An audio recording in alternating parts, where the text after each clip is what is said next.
السلام علیکم ورحمۃ اللہ وبرکاتہ۔ میں ہوں قاری محمد عثمان اور آپ دیکھ رہے ہیں لرن قرآن ٹی چینل۔ آج جو ہمارا لیسن بہت ہی اہم لیسن ہے، حروف مدہ و لین کے حوالے سے ہے۔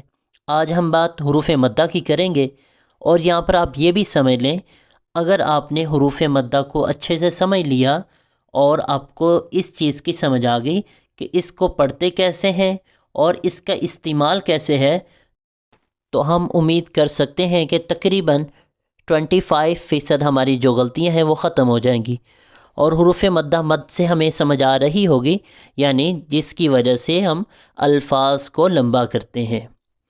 تو یہاں پر ہم کچھ کویسچن آنسر کی صورت میں ہم دیکھ رہے ہیں، کچھ چیزیں لکھی ہوئی ہیں اور بہت ہی آسان کر کے آپ کو سمجھانے کی ہم نے کوشش کی ہے۔ یہاں ہم دیکھیں گے حروف مدہ کتنے ہیں، تو اس کا جو جواب ہے حروف مدہ 3 ہے۔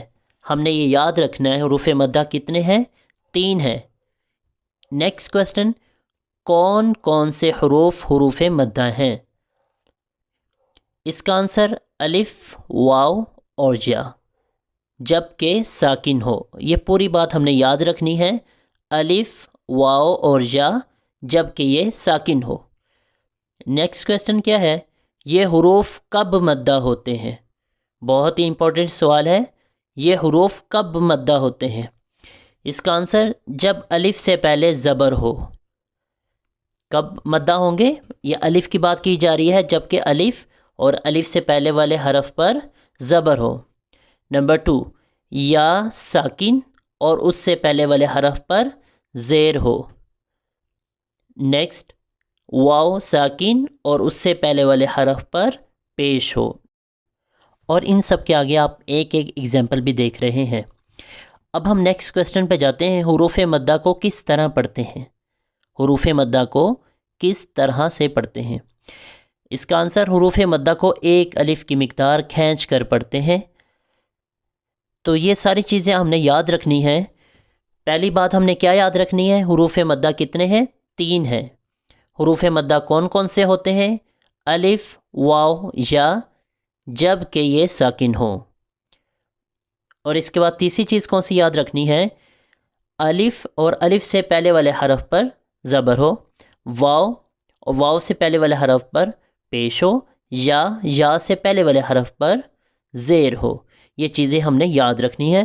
اور اس میں جو لاسٹ کویسچن ہم نے پڑھا ہے کہ اس کی مقدار کیا ہے، ہم نے اس کو کھینچنا کتنا ہے، تو ایک الف کی مقدار اس کو کھینچیں گے۔ اور اب ہم اس کی تھوڑی سی پریکٹس بھی کر لیتے ہیں۔ اعوذ باللہ من الشیطان الرجیم، بسم اللہ الرحمن الرحیم۔ با الف زبر با، با واو پیش بو، با یا زیر بی، با بو بی۔ اب ہم اس کے دوبارہ ساؤنڈ کرتے ہیں، با بو بی۔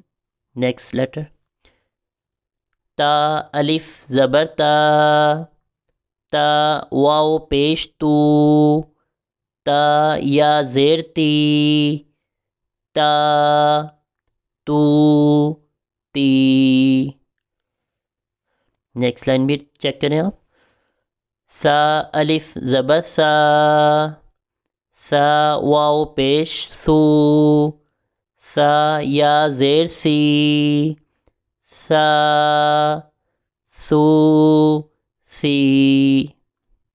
نیکسٹ لیٹر، ہا الف زبر ہا، ہا واو پیش ہو، ہا یا زیر ہی، ہا حو حی۔ اور یہاں پر ہم یہ بھی یاد رکھیں، یہاں پر ہم نے 2 قسم کی غلطی نہیں کرنی۔ ایک تو الفاظ کو جھٹکا نہیں دینا، جیسے با بو ایسے نہیں کرنا، بالکل صحیح طریقے سے ایک الف کی مقدار کے برابر اس کو لمبا کرنا ہے۔ حروف مدہ کی وجہ سے حروف مدہ 3 ہے، الف، واو، یا، ٹھیک ہے۔ اور دوسری غلطی یہاں پر ہم نے الفاظ کو بالکل صحیح ادا کرنا ہے، جیسا کہ ہم نے سٹارٹنگ کی ایکسرسائز میں پڑھا ہے۔ سا کا ساؤنڈ کیا ہے، نرمی سے ادا کریں گے، اس کا ہم نے ساؤنڈ پڑھا ہے، وہ پڑھیں گے۔ ہا کو صحیح طریقے سے گلے کے درمیان سے حلق سے ادا کریں گے۔ اسی طرح جو سا کا ساؤنڈ ہے، خوا کا ساؤنڈ ہے، جتنے بھی الفاظ ہیں ان کو ہم نے صحیح طریقے سے ادا کرنے ہیں۔ دو چیزوں کا اس پہ آپ نے خاص طور پہ دھیان رکھنا ہے۔ اور اگر ہم نے ان دو لائنز کو اچھے سے سمجھ لیا ہے تو پورے پیج کو پڑھنا ہمارے لیے مشکل نہیں ہوگا۔ انہی دو لائنز کو ہم اچھے سے یاد رکھیں اور اسی طرح آگے الفاظ چینج ہوتے رہیں گے اور باقی جو رول ہیں اسی طرح اس میں ایڈجسٹ کرنے ہیں۔ اور ہمیں چاہیے کہ ہم اس کو بالکل سیریس ہو کے اور اس کی ویلیو سمجھتے ہوئے اس کو ہم یاد کریں، سمجھیں۔ قرآن پاک کی کوئی بھی لائن اس طرح کی نہیں ہے جس میں یہ الفاظ حروف مدہ استعمال نہیں ہوئے۔ ایک باری نہیں، کئی باری حروف مدہ ہر لائن میں استعمال ہوئے ہیں۔ اگر ہمیں غلطیوں سے بچنا ہے قرآن پاک کی تو ہمیں چاہیے ہم اس کو اچھے سے سمجھیں تاکہ ہم قرآن پاک کو اچھا اور بہترین طریقے سے پڑھنے کے قابل ہو سکیں۔ اللہ تعالی ہمارے لیے یہ صدقہ جاریہ بنائے اور ہمارا پڑھنا اور ہمارا سمجھنا اللہ تعالی قبول فرمائے۔ انشاءاللہ نیکسٹ سیشن کے ساتھ ہم آپ کے پاس حاضر ہوتے ہیں۔ السلام علیکم ورحمۃ اللہ وبرکاتہ۔